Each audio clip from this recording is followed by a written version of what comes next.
В гората всеки храст крие своя малка тайна. Днес пътят ми ме срещна с капините.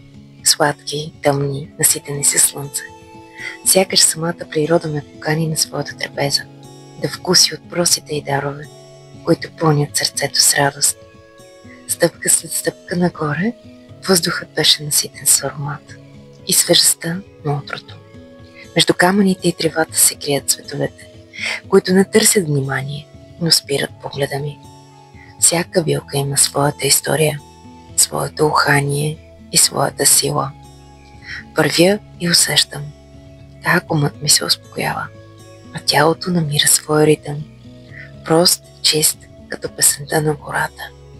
Цветовете пълнят очите, а очите, като са пълни, е пълно и сърцето.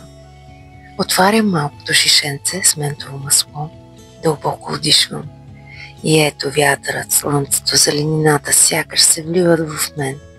Силата на планината се смесва с моята сила. Седя сред ароматните пилки и благодаря на Твореца. За въздуха, който пълни дробовете ми, за светлината, която лицето ми гали, за живота, който пулсира във всяка частица наоколо. Слизам по пътеката, но нося със себе си повече от спомен. Нося мир, нося тишина, нося благодарност. Разбирам, че за да имаш всичко, понякога ти трябва само да спреш и да поемеш дъх. Да позволиш на природата да ти напомни колко малко е нужно, за да бъдем истински богати.